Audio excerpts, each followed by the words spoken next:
I'm Aaron from the Southwest Florida Weather Camp, here today to talk about the Norwegian cyclone model.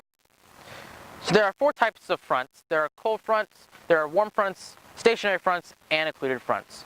The first three displace one another. For example, cold front displaces warm, warm displaces cold. In a stationary, neither wins. However, an occluded front is more technical. However, it is basically when a cold front catches up to the warm front and cold air dominates the area. So phase one is the initial stage, and in this stage you start to see a stationary front. That's what we start off with, and with that you start to see winds moving in a certain direction. You start to see winds parallel to each other. With this you start to see a rotating area in the stationary front, and this starts the process of cyclogenesis. Phase two is the wave, or cyclogenesis itself. And in this stage, you start to see the separation of air masses. You start to see a warm front moving northward and the cold front moving southward. With this, you start to see or develop rain and lift in the atmosphere, especially with the cold front. So phase three is the mature stage. And in this stage, the cold front continues to move southward while the warm front continues to move northward. The colder air is more dense, and it tends to lift the warm air up, creating thunderstorms. This is the stage where you start to see thunderstorms and possibly severe thunderstorms, especially in places like the Midwest or the plains. The warm front tends to rise up, and in the warm front you start to see cloudy skies, maybe a little bit of rain, drizzle.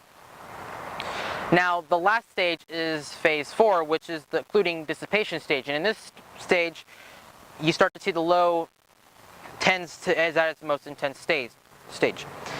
As the occluded front forms, the low becomes surrounded by cold air and starts to weaken.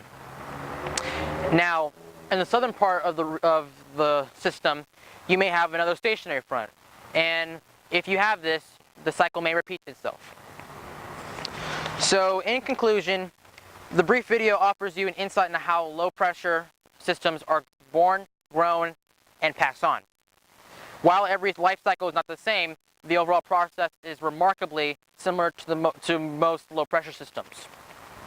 With greater temperature contrast, the cycle is more easily visible in the colder months of the year. Let's take a look at a real weather map to see these weather fronts in action.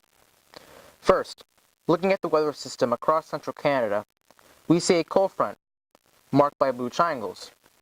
Cold fronts tend to extend to the southwest of the low-pressure system. A warm front, depicted by red semicircles, extending to the southeast of the low. And an occluded front, shown with purple, alternating cold-warm frontal shapes on the same side of the frontal line. Nearest the low, at the western edge of the cold front, the front becomes stationary, with alternating red and blue symbols on opposite sides of the front. The strong low-pressure system along the U.S. East Coast shows a similar pattern, but a new cold front has developed in the colder air behind the main occluded and cold fronts. Finally, along the West Coast, we see a stationary front. Such frontal patterns can be seen every day on weather maps across the U.S., North America, and around the world.